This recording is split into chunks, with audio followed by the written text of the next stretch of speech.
नमस्कार, प्रणाम, जय हिंद, जोहार। मेरा नाम है मनिंदर कुमार और आप देख रहे हैं भारत समाचार।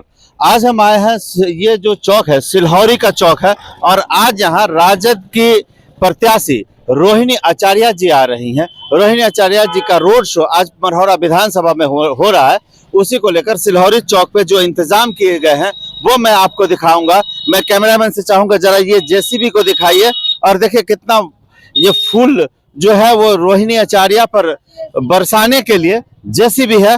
और इधर कुछ लोग राजद के कार्यकर्ता हैं, मैं उन्हें भी चाहूंगा कि आप दिखाइए किस तरह से लोगों में उत्साह है। हमारे साथ कुछ लोग हैं, हम इनसे बात करेंगे कि क्या क्या उत्साह है लोगों में रोहिणी आचार्य के आगमन को लेकर। बस थोड़ी देर में रोहिणी आचार्य इस चौक पे पहुंचेंगी। हमारे साथ है आम आदमी पार्टी के विधानसभा प्रभारी वीरेंद्र राय जी। वीरेंद्र जी, सबसे पहले तो आप बताइए, आप आम आदमी पार्टी से हैं और आपके नेता सब जेल चले गए हैं, आप राजद के लोगों के साथ खड़े हैं, क्या कारण? हाँ, ऊपर से आदेश आया हमारे पार्टी से कि आप गठबंधन में हैं तो वहाँ आरजेडी का आप लोग मदद कीजिए और हम लोग तो है दिल आरजेडी के साथ मदद करेंगे। इसलिए कि तेजस्वी यादव ने वहाँ दिल्ली में जा करके केजरीवाल के लिए बहुत कुछ बोले, बहुत कुछ किए, जिसके का परिणाम है कि संजय सिंह को विधिवत बेल मिला। और बेल मिलने के खुशी में पूरा इंडिया के लोग, गठबंधन के लोग खुश हैं कि केजरीवाल जी भी 15 तारीख को आ जाएंगे। तो ये थे आम आदमी पार्टी के विधानसभा प्रभारी। हमारे साथ कुछ और नेता हैं, मनीष है हमारे साथ। मनीष, आप बताइए, आज रोहिणी आचार्य को प्रत्याशी बने कुछ दिन हुआ, लेकिन आज वो पहली बार मढ़ौरा विधानसभा में आ रही हैं और युवाओं में क्या उत्साह है और क्या आपको लगता है कि मोदी के इस लहर में रोहिणी आचार्य ये सीट निकाल पाएंगे? देखिए, पहला बात तो आपको जवाब दे कि कोई लहर है नहीं मोदी जी का। ईडी सीबीआई हटा दे तो कोई लहर है नहीं। मीडिया के कुछ इंटरनेशनल मीडिया है लोग, वो लोग हवा बनाते हैं। चंदा कौन दिया इसका कोई उच्चारण नहीं है मीडिया में। विपक्ष क्या कर रहा है, रेड कहाँ पर रहा है, वो पैसा कहाँ गया, इसका भी कोई जवाब नहीं है। एक मीडिया के थ्रू हवा है, मोदी मीडिया के लोग हवा बना रहे हैं। अच्छा, मीडिया का बनाया हुआ हवा है। रोहिणी जी का रहा बात, ऐतिहासिक दिन है आज मढ़ौरा के लोगों के लिए। जो हर किसी के पास बेटी है, हमारे पास भी है, आपके पास भी है, जितना भी हिंदुस्तान के लोग हैं सब लोग के पास बाल बच्चा है। वैसा बेटी पे गर्व करना चाहिए जो एक पिता को अपना जान त्याग करके किडनी दी। उस बेटी को इस धरती से हम लोग नमन करते हैं। उन्होंने अपने पिता के लिए, एक इंडिया लेवल का नेता के लिए किडनी दी। बिल्कुल, ऐसा कहा जाता है कि जो लोग विदेशों में जाकर बस जाते हैं वो अपने जड़ और जमीन से छूट जाते हैं, लेकिन सिंगापुर में रहने वाली बेटी ने अपने पिता को किडनी देकर उनको जीवन दान दिया है। उसी की चर्चा यहाँ मनीष कर रहे हैं। मनीष, ये तो ठीक है, अपने पिता के लिए उन्होंने किडनी दी। मैं सिर्फ ये जानना चाहता हूँ आप लोगों से कि क्या आपको लगता है कि यहाँ से, चूंकि इसके पहले 2 बार रूढ़ी लगातार 14 और 19 में राजीव प्रताप रूढ़ी ने इस सीट को राजद से लिया था, इस बार क्या लगता है आपको, रोहिणी आचार्य अपनी माँ राबड़ी देवी के हार का बदला लेंगी? एकदम 100%। और रोहिणी जी बहुत शालीनता के साथ, हम तो मिले हैं उनसे अभी 2-4 दिन पहले हम मिले हैं उनसे। बहुत नॉर्मल, मतलब हम कहें तो एक उनमें देवी का रूप है। बहुत नॉर्मल तरीके से पेश आई और हर पहलू पे बात की। और यहाँ तक बोले कि हर विधानसभा, हर एरिया में, छपरा में मैं रहूंगी, छपरा के लिए मैं जान दूंगी। ऐसे भी जो बेटी से करे प्यार वो रोहिणी को ही करे स्वीकार। तो जो जिनको बेटी से प्यार है वो रोहिणी को आशीर्वाद ही देंगे। जो बेटी से करे प्यार वो रोहिणी को कैसे करे अस्वीकार। राकेश है हमारे साथ। राकेश, ये जो लोकसभा है, ये जो सारण लोकसभा क्षेत्र है, अगर यहाँ 1952 से बात करें तो 10 बार यहाँ राजपूत प्रत्याशी यहाँ से प्रतिनिधित्व किए हैं और 7 बार यहाँ से यादव प्रत्याशियों ने जीत हासिल की है। इस बार आपको क्या लगता है, अगर जाति बंधन को हटा भी दे तो रोहिणी आचार्य और रूढ़ी में आपको कौन बेहतर लगता है? और इस बार रोहिणी आचार्य की जीत को लेकर क्या कयास लगाए जा रहे हैं आपके तरफ? रोहिणी आचार्य रिकॉर्ड मतों से जीतेगी। परिवर्तन होकर के रहेगा सारण में। पूर्व सांसद का एक भी योजना हमारे विधानसभा में कहीं एक शिलापट भी दिखाई नहीं देता है जो उनके द्वारा शिलान्यास किया गया हो। अच्छा, राजीव प्रताप तो कहते हैं कि भाई 32,000 करोड़ का काम चल रहा है। आप मीडिया के लोग हैं, आप पूरे मढ़ौरा विधानसभा में खोज करके देखिए कि उनका शिलापट कहाँ है जो शिलान्यास किए थे।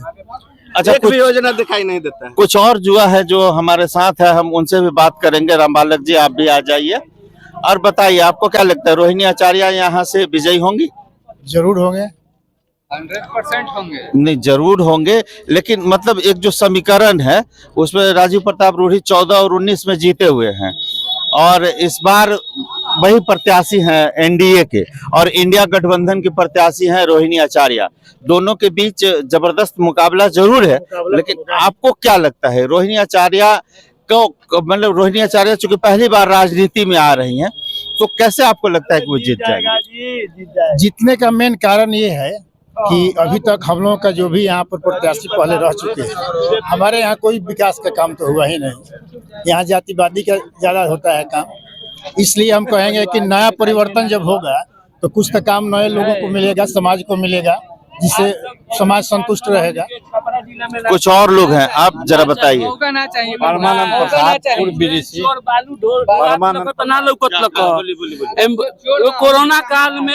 कोरोना काल में उतना आदमी को दिक्कत हुआ, उस समय एम्बुलेंस 40 को पकड़ाया था।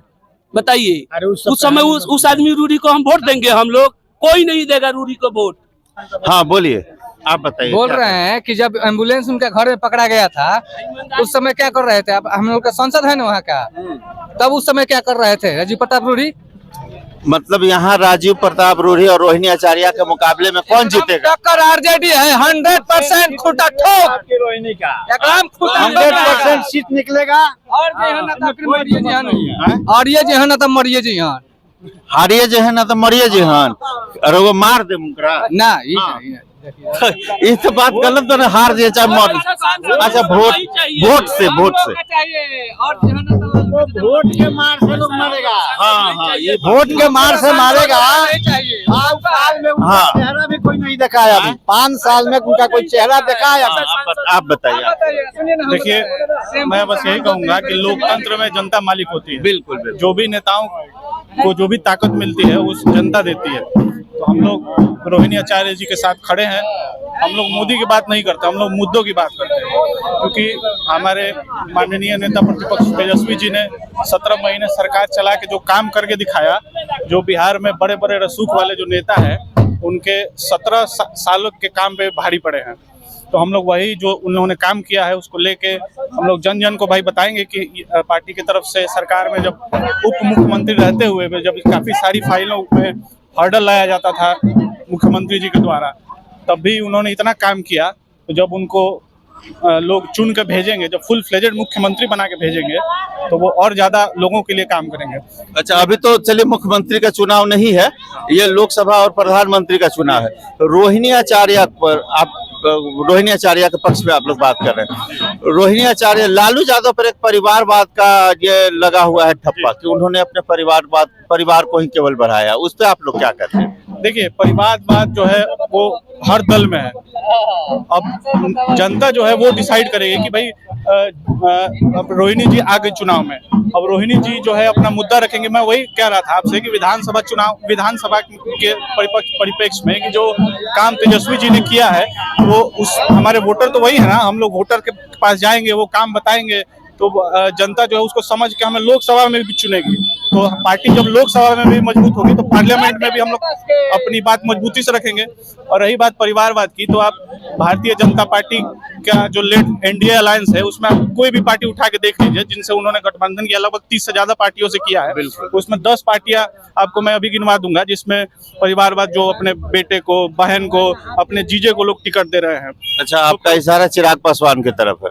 जी, आप समझ लीजिए, मतलब लोग आप ज्यादा समझदार हैं, पत्रकार हैं आप। इस पार्टी में कोई भी व्यक्ति अगर उस लायक होगा तभी तो उसको वोट दिया जाता है। ऐसा थोड़े है कि मान लीजिए कि हम किसी को दे देंगे। आपके परिवार में अगर सक्षम लोग हैं तो उसी को आप बनाइएगा। आप डॉक्टर है, अगर आपका बेटा डॉक्टर होता है तो आप उसको डॉक्टर बनाएंगे या हर गांव के लोगों को बना देंगे? उसके लायक होना चाहिए। ठीक। रोहिणी आचार्य को राजद ने अपना प्रत्याशी बनाया है, आपको क्या लगता है रोहिणी आचार्य यहाँ से अपनी माँ के हार का बदला ले सकती हैं? जी बिल्कुल, वो हार का बदला ही नहीं, रिकॉर्ड तौर मतों से वो चुनाव जीतेंगी। क्योंकि आप देख रहे हैं जो जिस पार्टी से उनका लड़ाई है, भाजपा के लोगों से, ये लोग महिला विरोधी लोग हैं। ये महिला का सम्मान करना नहीं जानते कि केवल नारों में सम्मान करते हैं, लेकिन धरातल पे उनका कोई सम्मान नहीं दिखता है। अगर इसको हम इस तरह से कह सकते हैं कि आज 2 दिन पहले आप देखे होंगे कि आडवाणी जी को भारत रत्न का पुरस्कार दिया गया। पुरस्कार देते समय नरेंद्र भाई मोदी जी बगल में बैठे हुए हैं। उनको हो सकता है कि आडवाणी जी का तबीयत खराब था, कुर्सी पे बैठे हैं, लेकिन वो बगल में बैठे हुए देश का प्रथम नागरिक राष्ट्रपति होता है। हमारे गांव का कोई अगर श्रेष्ठ आ जाता है तो सारे लोग कुर्सी से उठ करके खड़े हो जाते हैं कि आइए आप बैठिए। लेकिन एक प्रधानमंत्री राष्ट्रपति के सामने, जैसे राष्ट्रपति लग रहा है, इस कंडीशन में राष्ट्रपति खड़ा है, एक महिला और उसके बाद राष्ट्रपति भी इस कंडीशन में प्रधानमंत्री के सामने खड़ा है कि जैसे लग रहा है कि कोई ऑफिस में चपरासी अपने साहब के सामने खड़ा हो। तो इसलिए हम कह रहे हैं कि महिलाओं का, केवल भाजपा के लोग महिलाओं का सम्मान किस चीज में करते हैं? नारा में। लेकिन धरातल पे महिलाओं को अपमानित करने का कोई इस देश में सबसे ज्यादा कोई काम कर रहा है तो भाजपा के लोग कर रहे हैं। चाहे मणिपुर की स्थिति देख लीजिए, हर जगह देखिए, केवल नारे में बात करेंगे, लेकिन धरातल पे बिहार में कितना सीटों पे भाजपा लड़ रही है? 17 सीट पे भाजपा लड़ रही है ना। एक भी सीट किसी महिला को देने का काम किया है भाजपा ने? क्या भाजपा के पास या चाहे बिहार में कोई ऐसा महिला नहीं दिखी कि उसको लोकसभा भेजा जाए जो बिहार के महिलाओं की बात सदन में जाकर कर सके?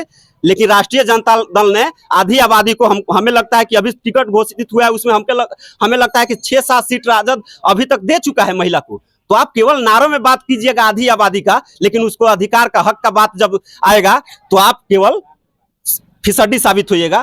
तो ये हम चाहते हैं कि हमारे जो पार्टी के जो प्रत्याशी रोहिणी आचार्य जी हैं, ये सदन में जाएंगी तो हमें लगता है कि यहाँ के प्रदेश के और जिला के महिलाओं के आत्मा की बात वो सदन में उठाने का काम करेंगी, क्योंकि वो धरातल के जो नेता है लालू यादव, वो धरातल से जुड़ी है। लोग कह रहे हैं कि वो विदेश के हैं, विदेश से रही है। उन्होंने कल भी कहा कि हम चुनाव जीतेंगे, आप लोग के बीच में रहेंगे, और आप लोग का आशीर्वाद मिला तो पिता के लिए मैंने किडनी दिया है, आप लोगों के लिए जरूरत पड़ेगा तो अपना जान देने का काम करेंगे। सम्राट चौधरी जी ने भी एक बात कही थी, आप सम्राट चौधरी जी को क्या कहेंगे? बातें कहना उचित नहीं है मेरे लिए, क्योंकि मैं उन शब्दों का समर्थन नहीं करता हूं।